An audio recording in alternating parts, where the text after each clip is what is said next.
boa tarde, boa noite já, né? Bem-vindos à nossa roda de conversa. Hoje a nossa roda de conversa ela vai tratar de uma temática bem interessante, que é a questão do código de ética e conduta do nutricionista. E para isso nós fizemos um convite para a doutora Selma de Brito Gonçalves, né, que é nutricionista do setor de ética do CRN, para que pudesse vir conversar aqui com a gente. Então, primeiramente, eu queria te agradecer, Selma, por ter aceito o convite. E agradecer também ao Conselho Regional de Nutricionistas, Terceira Região, por ter concordado, né, com a sua presença e disponibilizado, então, aqui você para tirarmos dúvidas, né, a respeito aí desse novo Código de Ética. Essa roda de conversa, só para explicar um pouco a dinâmica para vocês, ela pressupõe a participação de todos aqueles que estão nos assistindo. Então eu converso com Selma, né, e converso com todos vocês, né? Nós temos aqui uma pessoa que vai intermediar essa conversa para possibilitar a participação de vocês, que é a Joana. Ela está aqui, na verdade, atenta a todos os questionamentos que serão feitos. Conforme as perguntas forem entrando, ela vai direcionando essas perguntas para a gente, né, para que na medida do possível possamos responder a todas elas, né? Nós estamos dando um tempo aqui inicial, fazendo realmente aqui uma introdução dessa conversa para todo mundo poder chegar nessa nossa roda de conversa, nesse nosso bate-papo, né? E aí eu queria já começar, então, pedindo para você se apresentar um pouquinho, Selma. Você quer conversar um pouquinho, se apresentar, né? Você como nutricionista, CRN, para as pessoas te conhecerem um pouco. Primeiramente, agradeço, né, em nome do Conselho Regional de Nutricionistas da Terceira Região, que compreende São Paulo e Mato Grosso do Sul, a oportunidade de conversarmos sobre o Código de Ética e de Conduta do Nutricionista. Para nós é muito importante dar visibilidade, tirar a dúvida dos nossos profissionais, né, nesse momento tão importante, que é conhecer, né, as diretrizes que orientam o exercício profissional. Esse Código de Ética, ele vem sendo trabalhado desde 2014, né? E ele foi tão necessário para contemplar a realidade dos nossos dias, né? O Código antigo, ele não previa uma série de instrumentos que hoje o nosso profissional tem, né? Principalmente relacionado à mídia digital, né? E que ele pode usar, mas aí o Código de Ética vai dizer até onde pode ser utilizado, né? Então, só para dizer um pouquinho da minha trajetória, né, no Conselho, eu atuo no Conselho desde 2004, comecei como nutricionista fiscal e desempenhei a função até agora, até recentemente, faz 2 a 3 meses que eu fui convidada para participar, né, como integrante do setor de ética, né? E desde então eu venho desenvolvendo, né, esse trabalho junto ao setor de ética, que é o quê? Que é recepcionar tanto as dúvidas dos próprios profissionais quanto a nossa legislação, né? Que legislação não é sempre difícil, né, para o profissional. Por quê? Ele viu isso daí já há muito tempo na sua graduação, não tem um contato tão frequente, então às vezes ele tem uma proposta nova de atuação, e aí? Tá certo ou não tá certo? Então a gente disponibiliza os canais do CRN, né, para tirar esse tipo de dúvida. Então quem tiver dúvida ou até um questionamento, pode mandar o questionamento no nosso site, que é o crn3.org.br, que nós esclarecemos. E também o setor de ética, ele recepciona algumas dúvidas de consumidores, né, dos profissionais nutricionistas. E aí que entra a questão do que a gente chama de recebermos denúncias, que nós vamos apurar para ver se realmente constitui um indício de infração ao Código de Ética. E se após essa investigação for constatado, né, que o profissional infringiu o Código, então entra a questão da abertura do processo disciplinar, onde nós vamos convocar esse profissional, né, para que ele possa se justificar o que aconteceu, se defender, né, ver se realmente ele tinha ciência, e a partir daí ele vai ser orientado dentro do que propõe, né, a legislação pertinente ao processo disciplinar. Então deu para perceber que a nossa conversa hoje vai ser bastante rica, né? E ela não se estende somente a quem é nutricionista.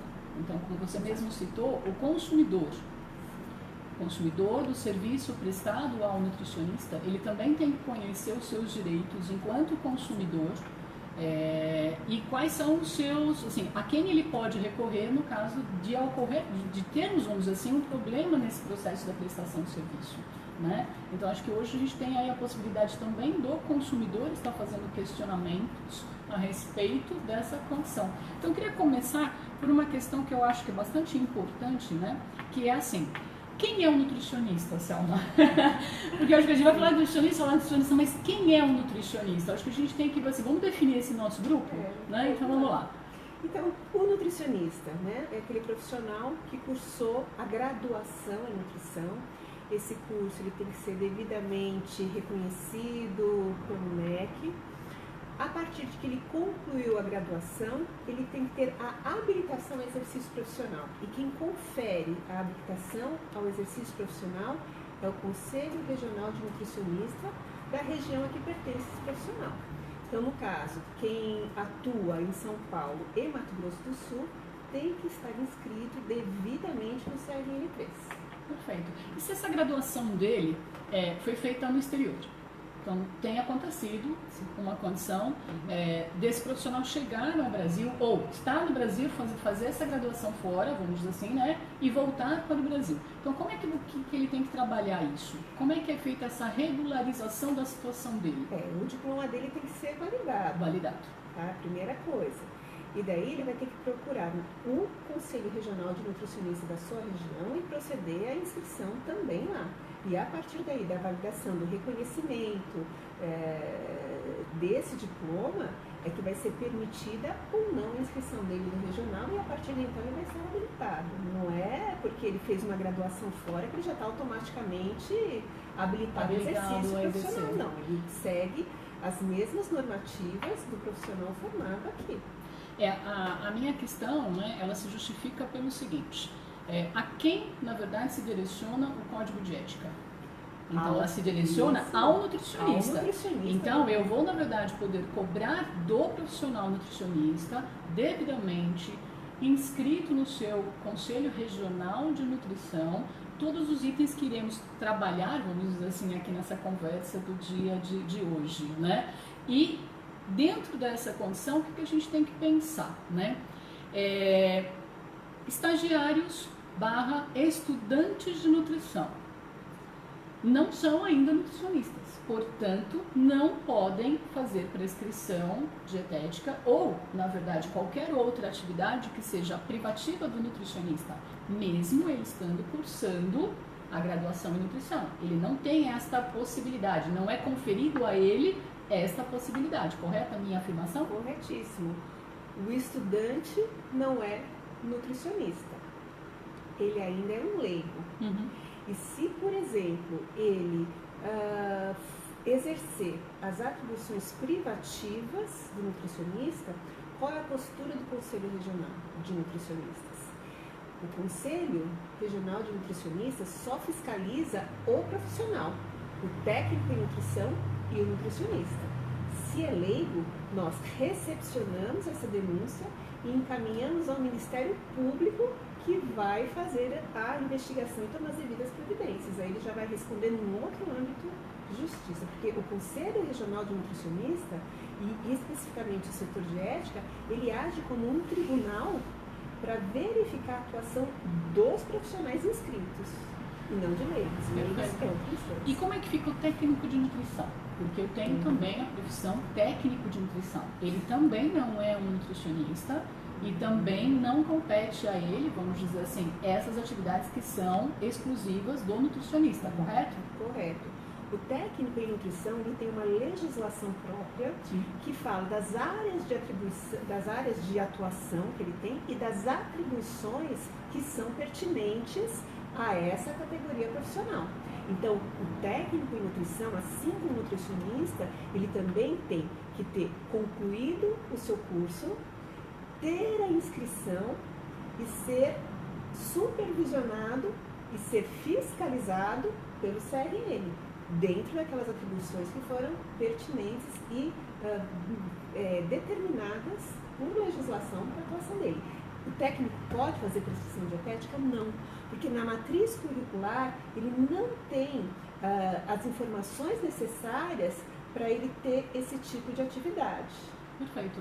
Eu acho que é importante a gente esclarecer que, assim, eu já citei 2 ou 3 vezes aqui essa palavra, né, que são atividades privativas do nutricionista, que estão previstas em lei, né, e entre elas inclui-se a questão da prescrição dietética. Então, eu acho que seria interessante a gente esclarecer assim, eu não preciso ser um nutricionista para falar sobre alimento, mas eu preciso ser nutricionista para fazer a prescrição dietética dos indivíduos que venham a ter uma intenção de saúde, de prevenção de doenças, ou mesmo portadores de doenças ou para rendimento esportivo.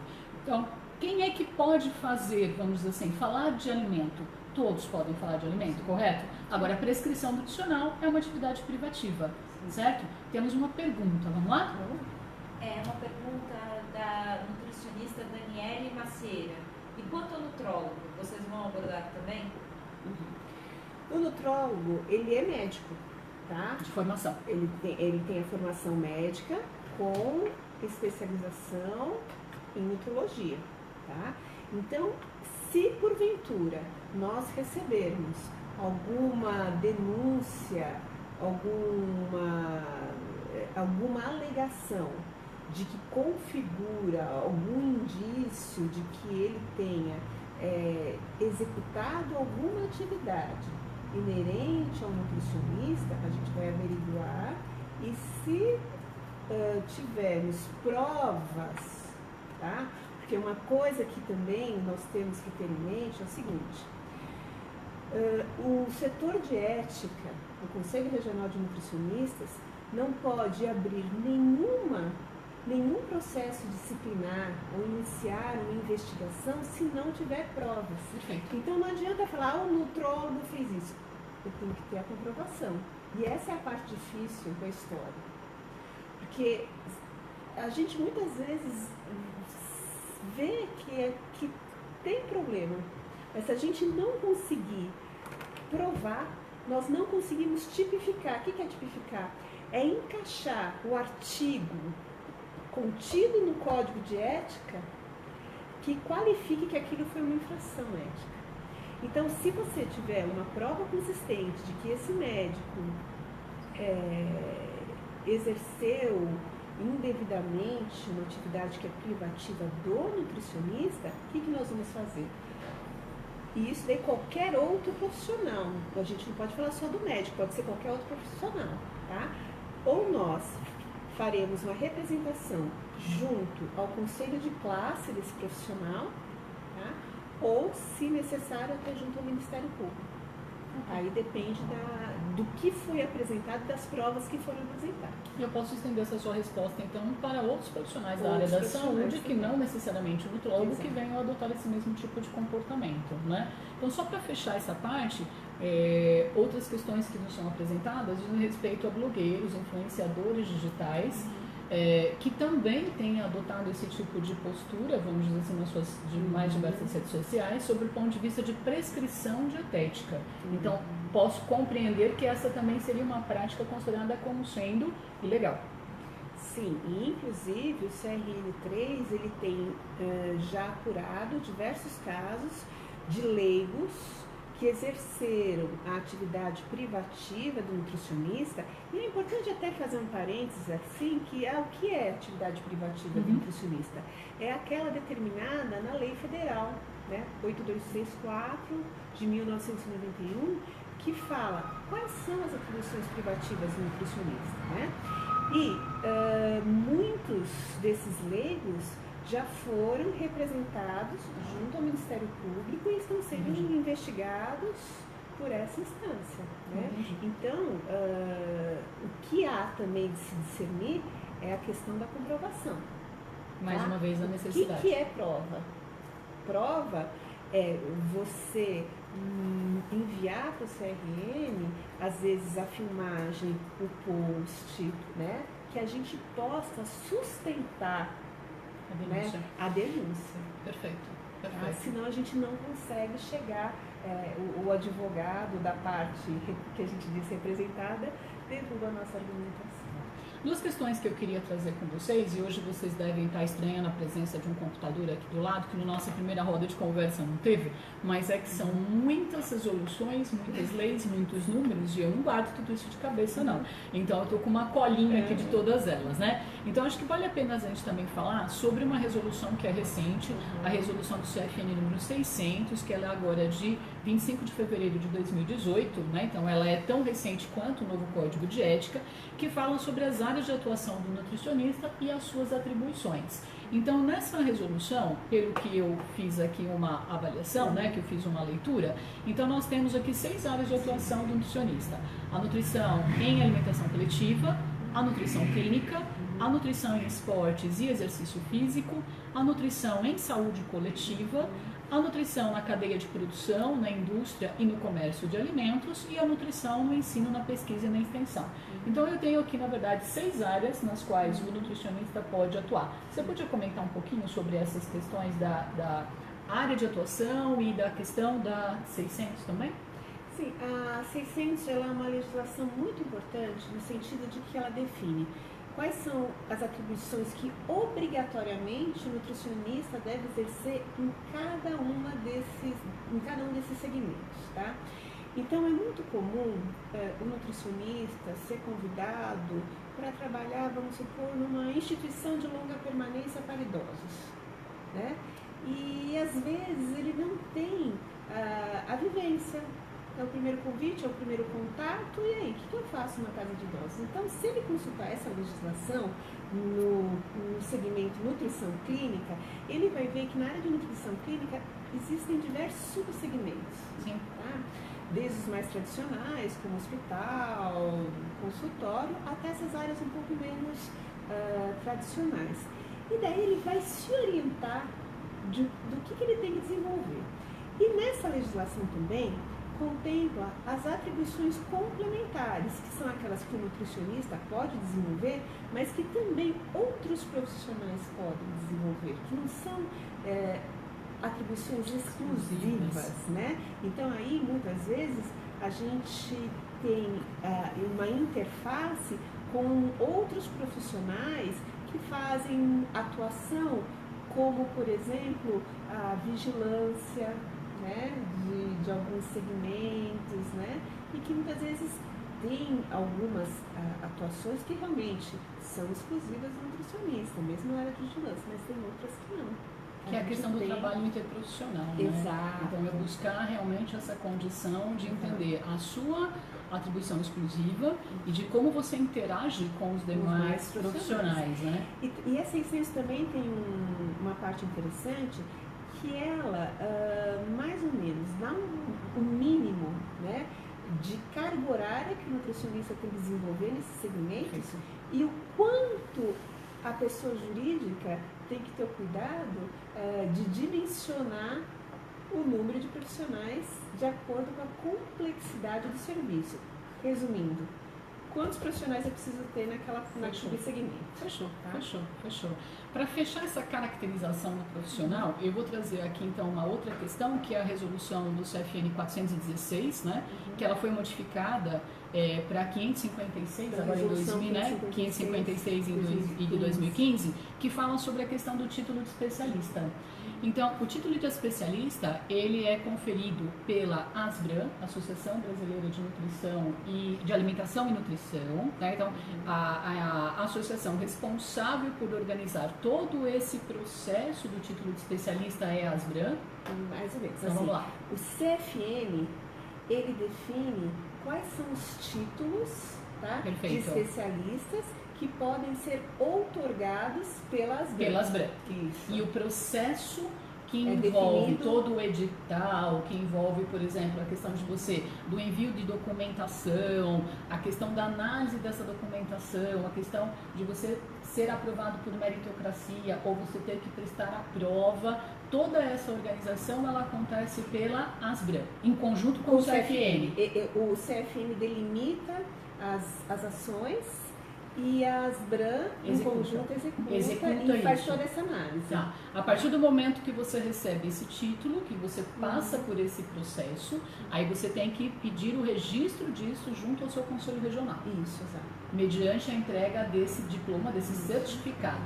E as áreas que você citou, né? Então nós temos alimentação coletiva, nutrição clínica, saúde coletiva, nutrição e esportes e mais recentemente, que é o caso de 2015 que nós citamos, a fitoterapia. Então nós temos 5 áreas que o nutricionista pode ter o título de especialista. Exato. Tá? Perfeito.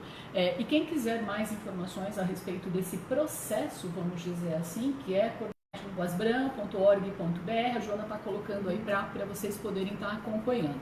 Então, toda essa caracterização, para a gente começar a falar do código de ética e conduta do nutricionista. Por que que isso é importante, né? Isso é importante pelo seguinte: num dos seus primeiros artigos lá do Código de Ética, o que que a gente tem? A apresentação, a identificação do profissional. Agora vocês vão entender por que eu falei todas essas questões, né? Então assim, como que o nutricionista vai se identificar, Selma? Como é que ele deve se identificar? Então, que você vai fazer o seu cartão de apresentação. Então, o título de doutor, né? Nós temos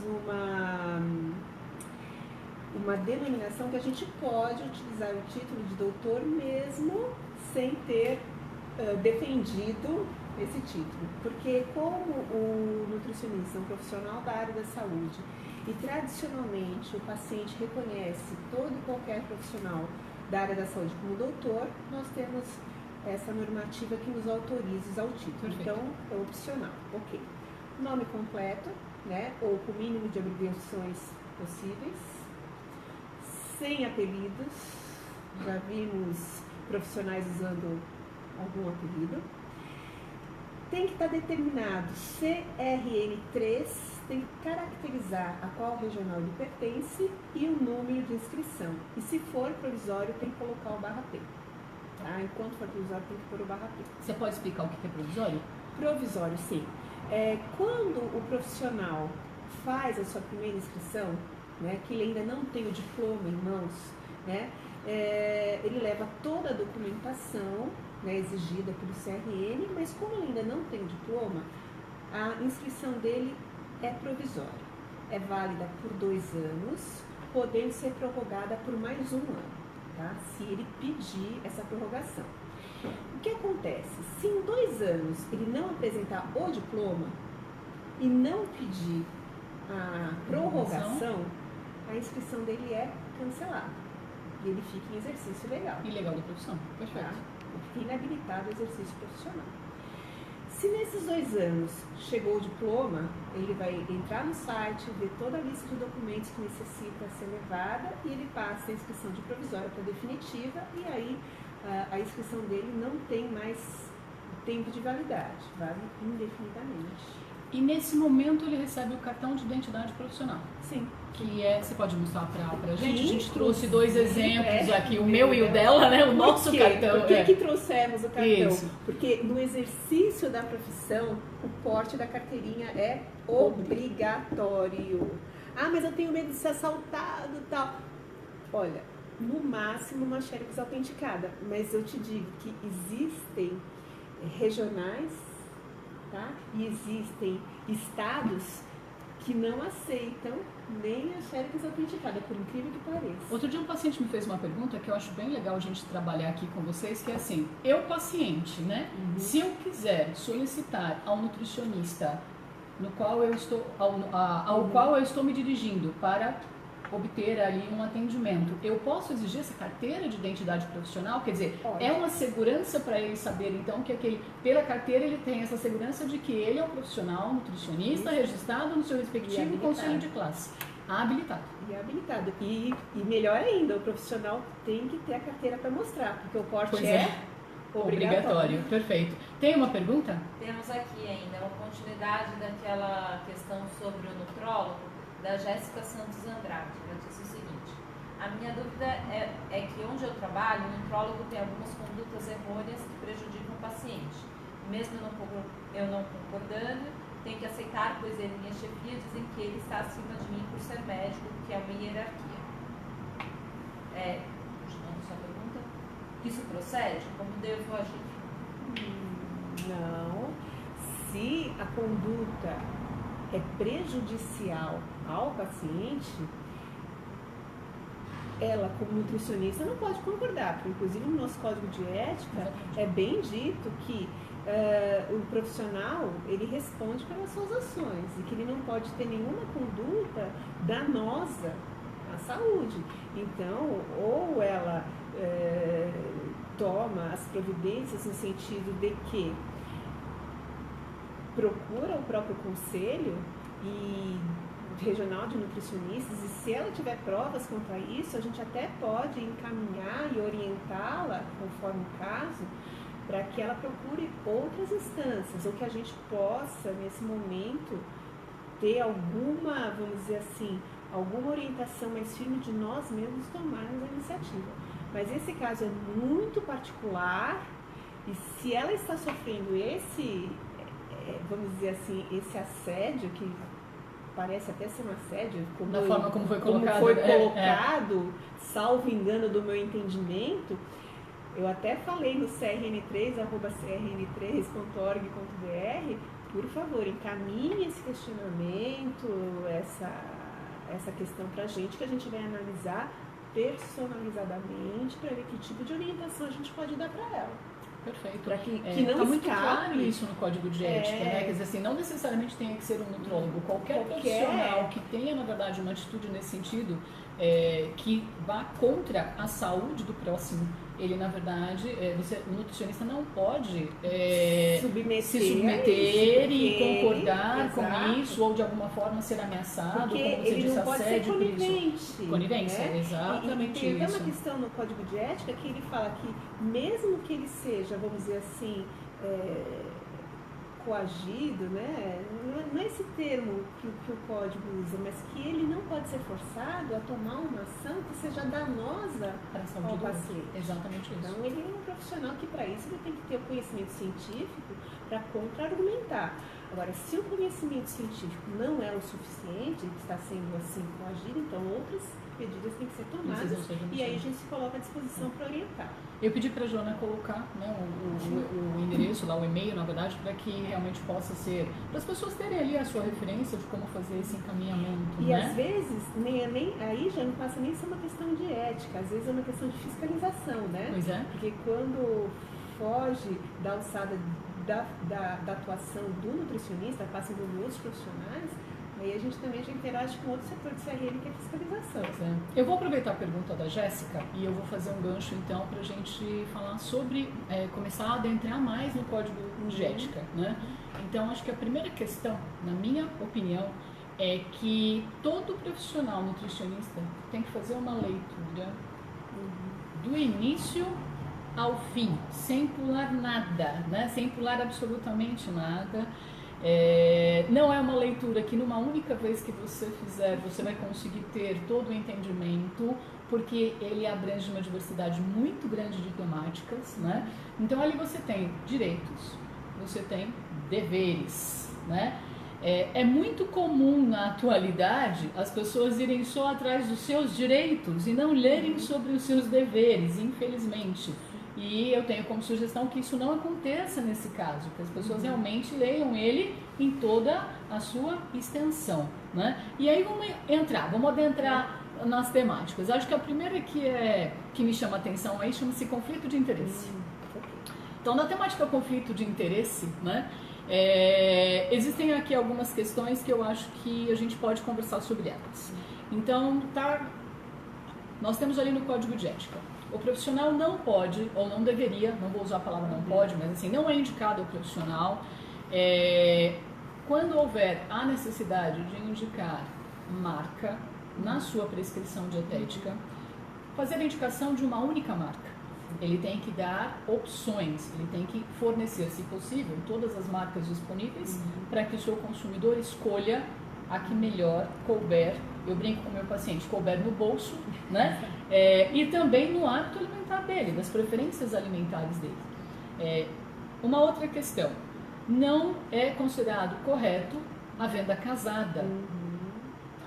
E a terceira questão, que é o associar a imagem desse profissional a esses produtos. Então, você poderia contextualizar melhor isso pra gente, Selma, sob o ponto de vista assim, como é que fica isso na hora da prescrição nutricional? Se eu tiver que indicar uma marca e não tiver outra, ou se eu tiver intenção de indicar uma marca e existirem várias. E o que caracteriza a venda casada? Então vamos lá, vamos começar falando da prescrição dietética. Então vamos supor que o nutricionista, no ato, ali, ele está no consultório, né? E ele quer demonstrar para o paciente o que é determinado produto, vamos dizer que ele precisa mostrar a embalagem. O código anterior não permitia. Esse daqui fala, olha, se ele precisar mostrar o produto, ele até pode mostrar desde que ele mostre várias marcas. Então vamos supor que eu vou falar, sei lá, de um tipo de arroz diferente, tá?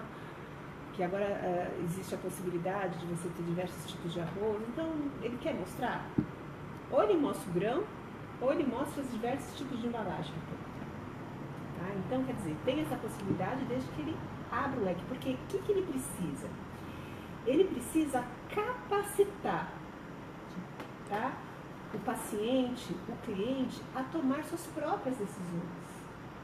Porque é muito comum o paciente perguntar, né? Exato. Ele pergunta, tem uma marca? Né? Aí eu brinco com o meu paciente que é assim, é mais ou menos como que você jogar na internet, na parte de imagem. Você digita arroz, vai aparecer um monte de marca, você fala escolha.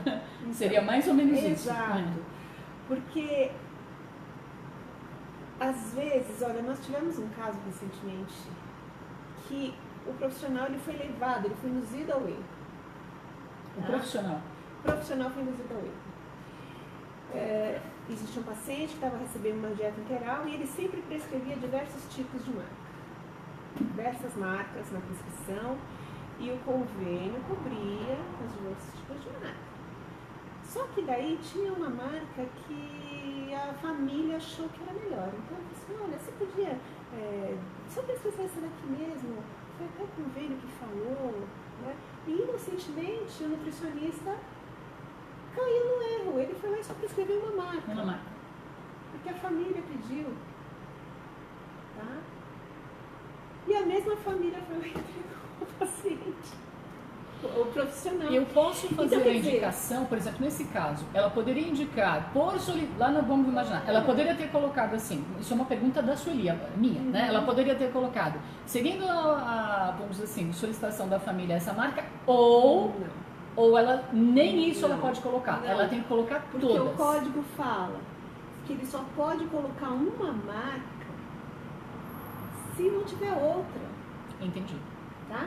Se houver mais marcas, ele tem que colocar todas. Mesmo que no exemplo que eu te dei, mesmo que ele coloque essa aqui ou essa aqui também não. Ele não pode induzir. Ele não pode induzir. Ele não pode porque induzir. isso caracteriza uma indução. Perfeito. Porque bem ele vai falar assim, esclarecido. manifestar preferência. Entendi. Porque isso...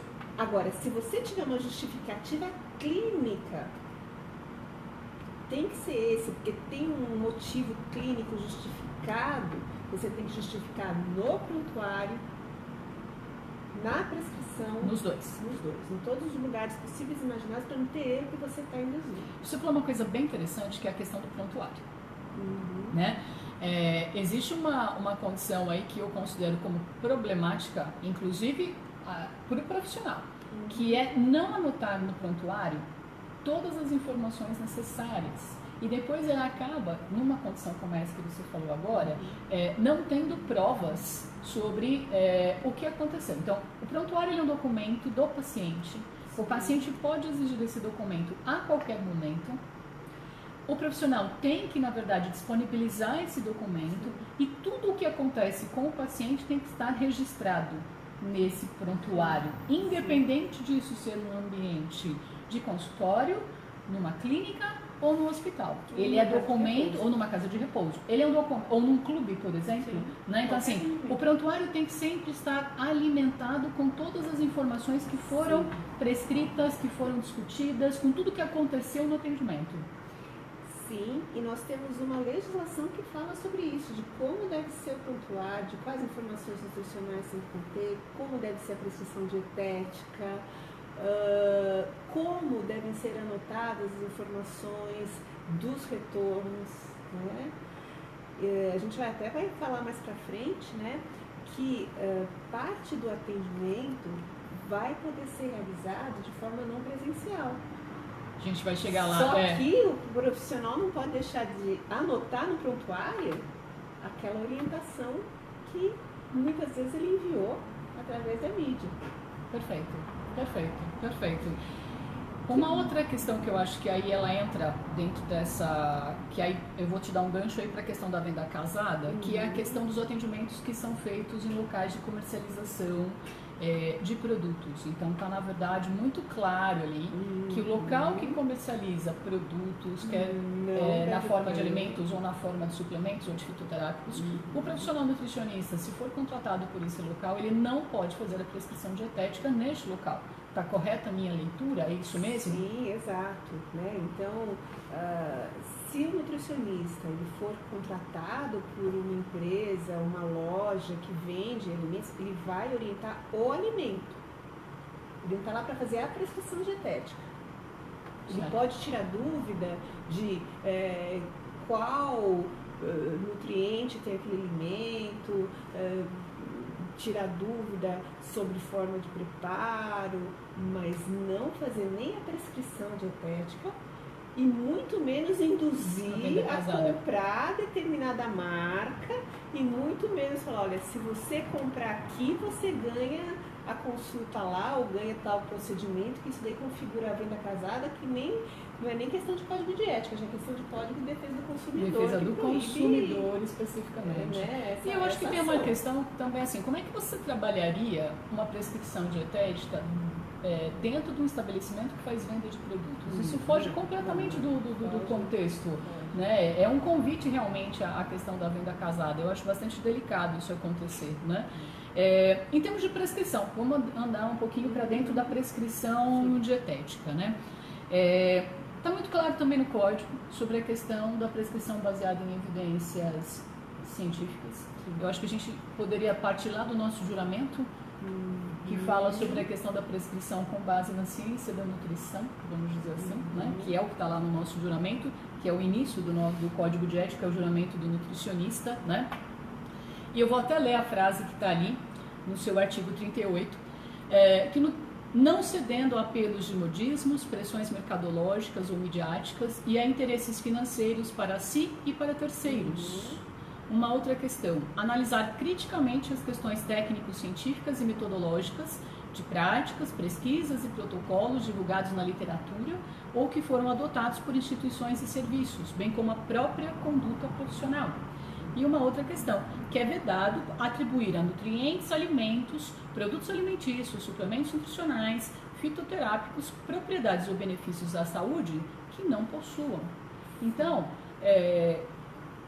esses são apenas alguns itens que eu compilei lá do Código de Ética, que eu acho que fica muito claro que a nossa prescrição ela sempre tem que ter uma evidência científica, ela tem que estar fundamentada por uma evidência científica. E que é um direito do consumidor ser informado quando isso não está acontecendo. Porque nesse caso, a sua conduta, eu não sei se está certo o que eu vou falar agora, você me corrige, por favor, se estiver errado, mas esse paciente, se não tiver uma evidência científica, ele pode estar participando de um protocolo de pesquisa. E se ele estiver participando de um protocolo de pesquisa, Essa pesquisa ela tem que ter sido submetida a um comitê de ética, então ela tem ali um número do comitê de ética e ela tem um termo de consentimento livre esclarecido, né, que esse paciente tem o direito de ter ciência dele e assinar até para que ele possa ser um dos integrantes dessa pesquisa, um participante dessa pesquisa. Então eu queria que você falasse um pouco sobre tudo isso. Quando o nutricionista se propõe a fazer um estudo e usar técnicas que ainda não são reconhecidamente comprovadas, né, ele tem que deixar claro, ele tem que avisar esse paciente que vai participar desse protocolo de que ele participa desse projeto. Isso é uma coisa. Agora, existem alguns profissionais também que a gente esquecendo esse lado científico, tá? Ou por modismo, ou por não se aprofundar no conhecimento técnico, às vezes empregam na sua conduta também práticas que não são reconhecidamente, né, conferidas pela ciência da nutrição. A gente não é contra a inovação, a gente não é contra a evolução da ciência, mas tem que ter evidência científica para que seja adotado, tá? E que faça parte da conduta desse profissional. Né? Então, muitas vezes, ou por modismo, ou muitas vezes por pressão do próprio paciente. Eu volto a falar da pressão do paciente. Sim, perfeito. Então, eu ouvi dizer que eu preciso retirar determinado alimento da minha dieta. Então, o nutricionista tem que ser muito claro em dizer, olha, compete, não compete, condiz, não condiz. Tá? Isso que você falou é muito frequente. Então, o nutricionista ele não pode ceder à pressão, que a gente até já falou, né? Então, ele tem que ter um posicionamento científico muito fortalecido, e daí a importância de você atualizar sempre os seus conhecimentos para ver se é pertinente ou não, até a solicitação do que o seu cliente, paciente, está referindo. É isso que você falou, é bastante frequente no consultório, porque a minha leitura disso é que ele quer que você endosse aquilo que ele quer fazer. Exato. Então ele chega, eu ouvi tal Exato. tipo de conduta interessante para obter, por exemplo, o emagrecimento. Ou atletas. Ou atletas, que adoram nas mais diversas, isso, as mais diversas situações. Então, assim, eu ouvi sobre isso, meu colega falou sobre isso, a minha mãe, a minha avó, a minha tia, quer dizer, sempre tem alguém que falou, né, e ele, na verdade, por vezes ele não quer executar aquilo por conta própria, ele quer que você endosse aquilo. Isso. Então, se ele encontra essa abertura que você endossa, então ele fala, não, a minha nutricionista, né? E não é, na verdade, essa atenção que a gente tem, né? O que nós reforçamos sempre para o nutricionista é que todo atendimento tem que ser, primeiramente, personalizado. Perfeito. Segundo, baseado em ciência. Tá? A partir daí, nós temos que ter o cuidado, tá, de que toda essa pressão que o nutricionista sofre, tá, pela competição que ele julga ser desigual, né, por pessoas que fazem na mídia um barulho danado e não são profissionais, esses leigos não têm nada a perder. O nutricionista, ele tem que mostrar o seu valor e o seu diferencial através da ciência, através daquilo que a gente estudou, através daquilo que realmente vai ser a diferença entre recuperar a saúde ou manter a saúde. Tá? O nosso objetivo é a saúde, não é o modismo. Adorei a fala, porque na verdade eu acho que assim, você estabeleceu perfeitamente a quem ele tem que se comparar, que isso é uma questão que precisa... Exatamente, então ele tem que se comparar a outros profissionais da saúde com uma boa capacitação, né, vamos dizer assim, profissional, profissionais que realmente tenham esse cunho ético, né? E entender que a assistência nutricional é um processo de educação. Perfeito. A educação não se aprende da noite para o dia. Mágica, emagrecer em períodos, recuperar a saúde num período pré-determinado, não existe. Quem vende isso não é um profissional comprometido com a saúde pública. Ótimo, perfeito. Tá? Então a gente tem que ser muito fiel ao nosso juramento. Perfeito, perfeito. Temos uma pergunta aí, Selma, vamos lá? Do Cássio Fiani. Qual o papel desse novo código quanto a abordagens marqueteiras, na qual o profissional está mais direcionado a seguir as modinhas do mercado? Eu acho que remete ao que a gente acabou de falar, tá? A gente tem que ser fiel ao que a gente jurou, que é a ciência. Então, o código ele é bem claro no sentido de que o nutricionista ele não pode associar expor a imagem dele, expor a imagem do seu cliente, do paciente, para obter resultado, para fazer sensacionalismo. O código ele é muito claro e firme nessa questão da divulgação de imagens, para obter um êxito, para obter, vamos dizer assim, uma divulgação do seu trabalho vendendo uma ilusão. Perfeito. A gente não pode vender ilusão. Perfeito. Queria até agradecer a pergunta, porque o Cássio foi a pessoa que participou da nossa primeira roda de conversa.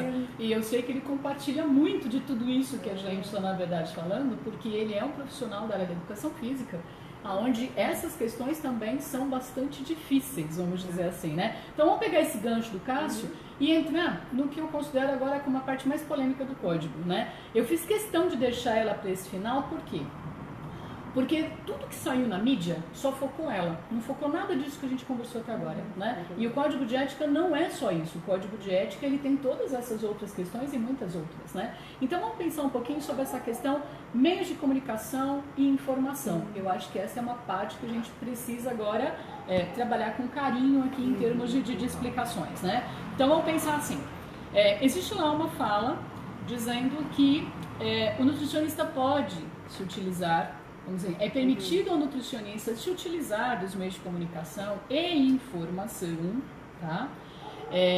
Contanto que ele observe todas as questões que foram pautadas no Código de Ética e contanto que as informações que ele está divulgando tenham esse cunho que você falou agora. Então, assim, não é vedado ao nutricionista utilizar os meios de informação.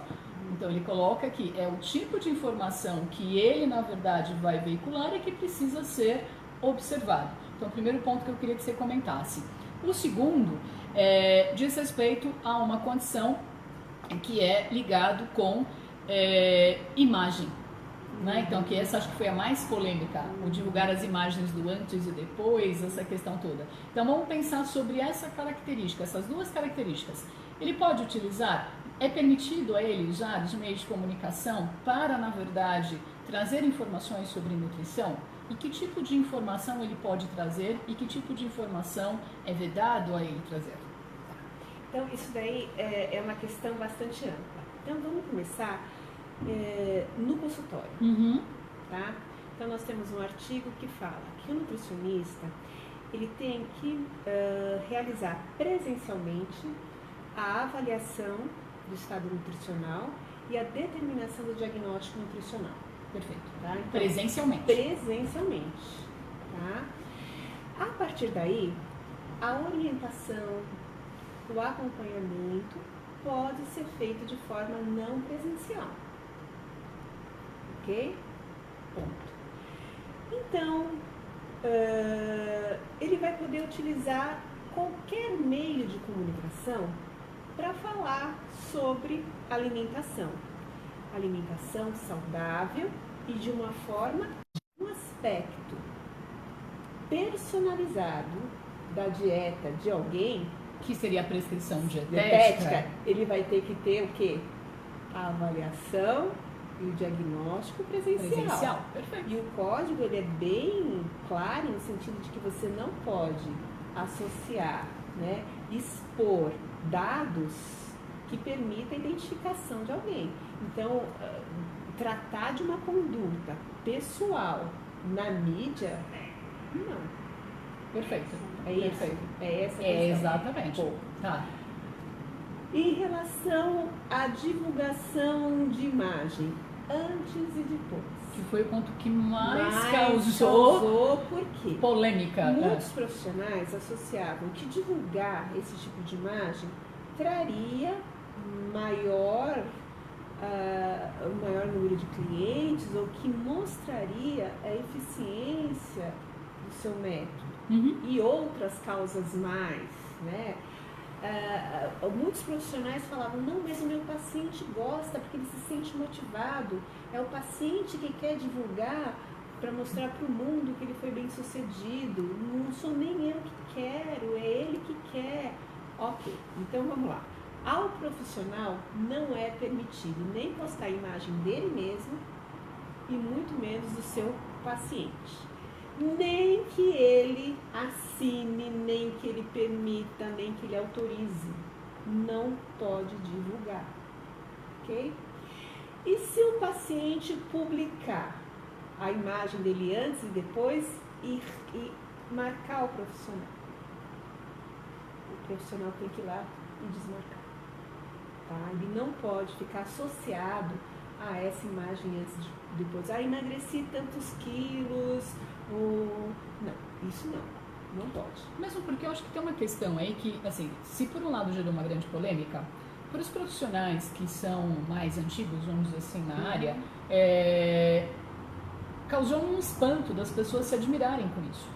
Por quê? Para nós, eu vou me colocar nesse grupo, que faço 30 anos de formada esse ano, vamos dizer assim, está muito claro que desde sempre o sigilo e a confidencialidade das informações do paciente precisam ser respeitados.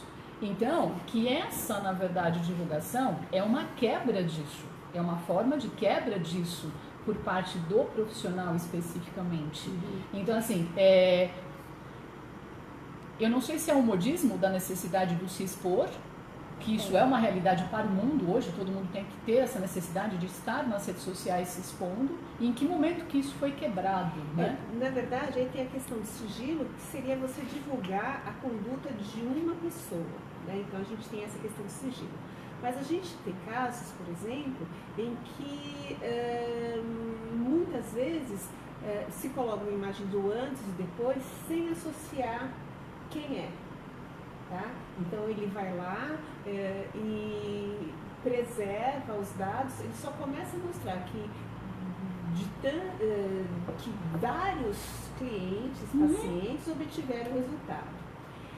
Isso também não pode, mesmo que você não identifique o paciente, não pode, porque configura o que a gente diz uma ilusão.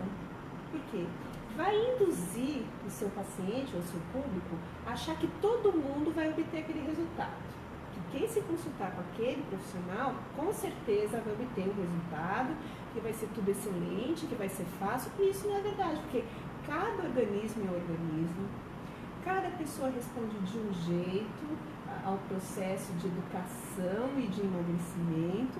E o que a gente quer é exatamente pautar a conduta no que é real, no processo de educação nutricional, na prescrição dietética individualizada, e que cada pessoa tem o seu ritmo, tem a sua necessidade e tem a sua, vamos dizer assim, o seu modo de ser conduzido, tá? Essa orientação.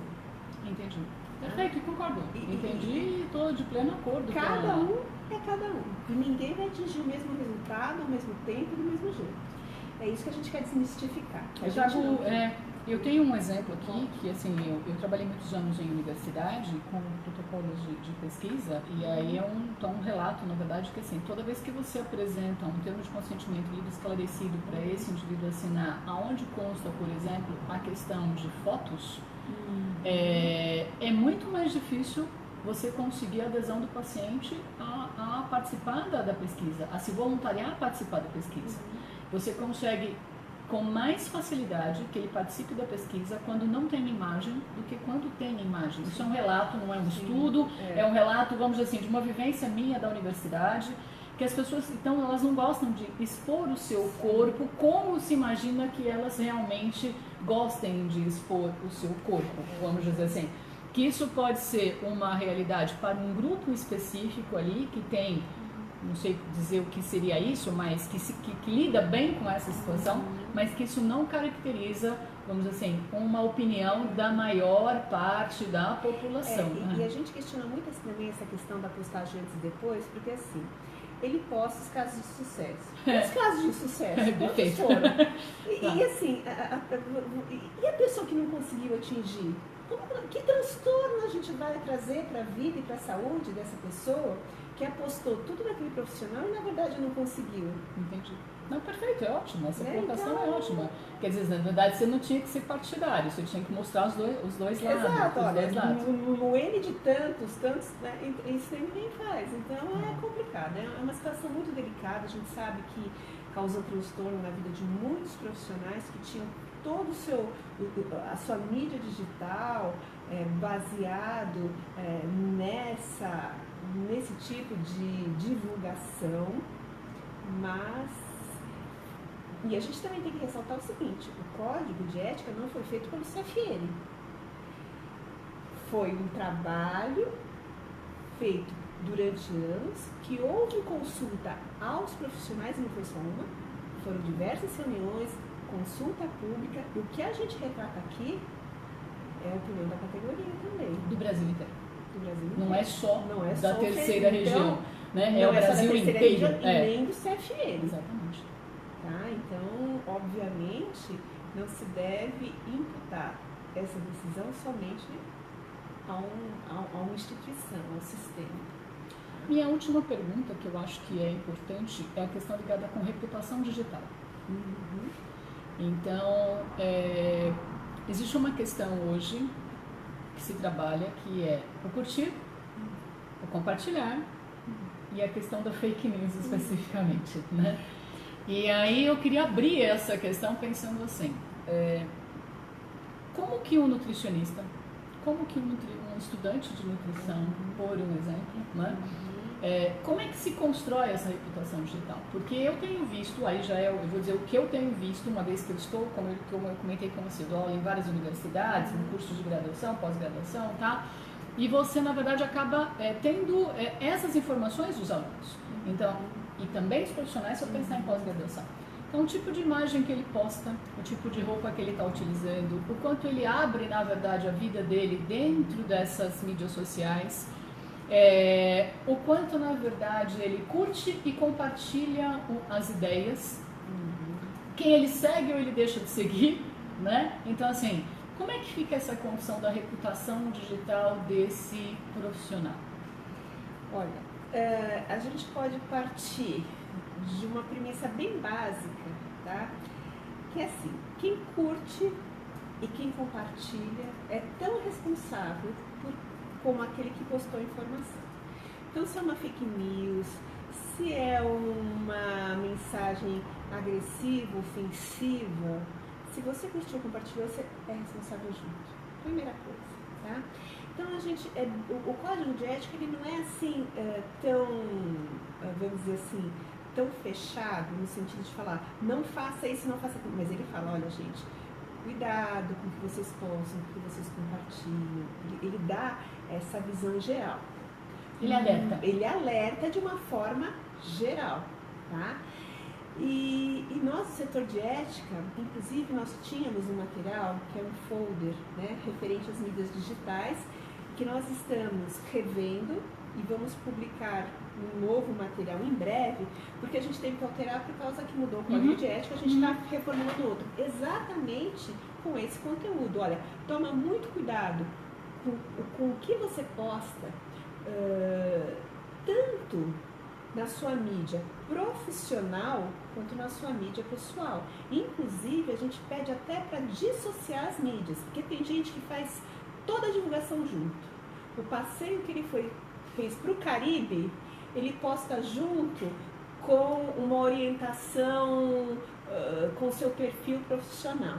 Aí já faz aquela miscelânea toda. Então, gente, tenha o seu perfil profissional, tenha o seu perfil pessoal, né?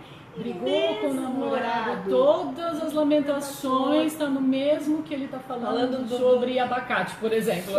Sobre leptina. Exatamente. Tá? Então, coisas separadas. E mesmo assim, na sua mídia pessoal, toma cuidado, porque assim, você está concorrendo àquela super vaga naquela empresa dos seus sonhos. Perfeito. Você sabe onde o RH vai buscar informação da sua vida? Na sua rede social. Na sua rede social. Se você aparecer lá, eu brinco muito, porque a gente dá muita palestra, né, para alunos que estão se formando, né? Então ele faz aquele cruzeiro, toma aquela esbórnia, né? E aí coloca tudo na rede social. Gente, você é um profissional. E se você não é, vai ser. Então, cuidado, né? Eu acho que a gente, a partir do momento que a gente está pleiteando ser um profissional, né? Vamos cuidar, começar a cuidar da nossa imagem, começar a cuidar da nossa carreira. Perfeito. É nos detalhes que a gente vai lapidando, com né? certeza. Desculpe a brincadeira, imagina, né? Que a gente faz no âmbito, muitas vezes a gente faz no âmbito assim mais extrovertido, desculpa até a brincadeira, mas é mais ou menos. Mas eu acho que ela é bem ilustrativa, eu acho que tem que prestar atenção. Tem uma pergunta? Isso, da Jéssica Santos Andrade. E sobre os grupos de emagrecimento, que há somente palestras de educação nutricional sem medidas antropométricas. É uma prática legal pelo Código de Ética? Olha, quando a gente fala de emagrecimento, a gente está partindo do momento em que você teve que ter algum diagnóstico. Porque quem quer emagrecer, ele necessita do quê? De uma prescrição dietética, de uma conduta individualizada. Então, mesmo porque a obesidade é uma doença. E é um conjunto, já é uma síndrome, sim, né? É encarada como uma síndrome metabólica. Então, nós olhamos com reservas as atividades desses grupos. Então, nós tivemos recentemente avaliando um grupo em que realmente ele só tinha por objetivo orientar as diversas técnicas culinárias, receitas, e a gente entrou com uma má impressão. A gente viu, isso daqui tem coisa errada nesse grupo. E não tinha. Ele realmente só estava lá para facilitar o dia a dia de quem tinha uma conduta dietética já prescrita por um nutricionista. Então ele tinha um acompanhamento nutricional personalizado direitinho, e ele era um grupo que só realmente queria facilitar a vida de quem tem pouca prática na cozinha, de quem queria compartilhar experiências e de quem precisava tirar uma dúvida sobre substituir isso por aquilo. Era como se fosse, vamos dizer, um grupo de autoajuda, não tinha nada demais. Agora, se visa o emagrecimento, aí tem que se partir do quê? De uma ação presencial, uma avaliação, um diagnóstico. Isso me lembra uma pergunta que nós não fizemos, né? Vamos colocar aí como última pergunta, que é o coach. Tá.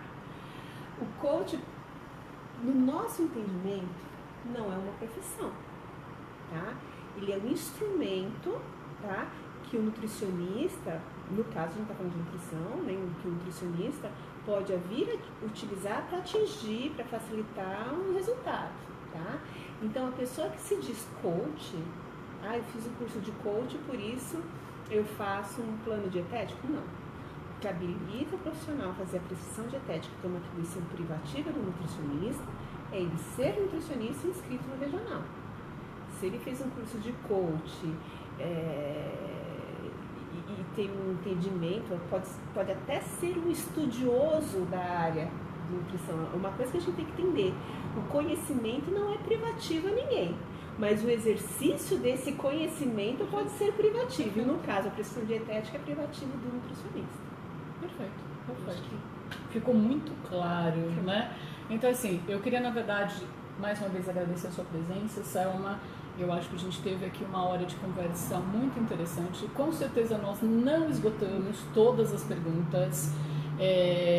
Você já deixou, nós deixamos, né? Na verdade você informou e nós deixamos disponibilizado o site do CFN, o site do CRN, o e-mail do CRN no caso de denúncias aí especificamente, né? O vídeo ele fica aberto, certo, Joana?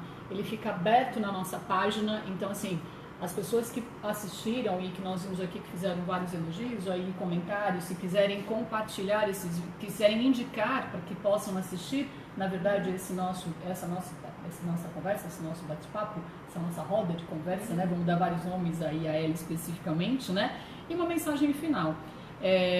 E a Selma vai me corrigir na mensagem final. Infelizmente eu ouvi nas redes sociais, li e ouvi nas redes sociais, vi o código, li, não gostei, não vou fazer. Então acho que ficou muito claro na sua fala de que não é assim. Ele é um documento oficial ao qual todos os profissionais devem estar atentos e caso infringam esse documento, esse código de ética e conduta, eles são suscetíveis a penalizações, a denúncias, análise pelo conselho, pelo comitê de ética e a penalizações, que aí o conselho vai avaliar quais são essas penalizações. Então, não compete, vamos dizer assim, a um indivíduo dizer concordo ou não concordo. É uma classe profissional sendo representada. Correto o que eu disse? O código de ética, ele representa uma categoria. Sim. Tá? E é o que eu falei, ele não foi determinado pelo CFN. Ele foi discutido por todos nós. E é aquilo, todo mundo tem o livre-arbítrio. O código está para orientar o exercício profissional. Infelizmente, quem por desconhecimento ou porque realmente não quer segui-lo, ele está suscetível às penalidades previstas, né, na legislação que norteia a análise dessas infrações. Tá? E que tipo de penalidade pode ser? Diversas, dependendo do grau de gravidade e também do dano que causou à saúde ou até à sociedade. Tá? Então, infelizmente, eu fico até triste de fechar com essa fala, né? Tão taciturna, né? A conversa vinha vindo até bem até então. Mas né? a gente deixou para o final justamente para ser o fechamento, né? Vamos dizer. É assim, a gente espera que quem discorde tenha a oportunidade de entrar em contato com o regional e a gente possa vir a esclarecer que ponto é esse da discordância. Porque o Conselho Regional de Nutricionistas da Terceira Região, ele tem, por característica, ser uma entidade, obviamente não pode deixar de ser de fiscalização, mas ele quer primar pela orientação do exercício profissional. Perfeito. A gente quer que minimamente chegue problemas, a gente quer orientar. Então a gente se coloca à disposição para quem não conhece, para quem não entendeu, para quem acha divergente, que a gente possa manter esse diálogo e esclarecer. A pergunta, mais uma vez, é proposital, porque eu acho que é para mostrar realmente esse lado do CRN, né? Quer dizer assim, que vocês estão abertos para conversar, para se discutir, para debater, para orientar, né? Então, muito obrigado mais uma vez, eu agradeço a todos aqueles que nos acompanharam, né? E se preparem aí para a nossa próxima roda de conversa no mês de agosto. Muito obrigada.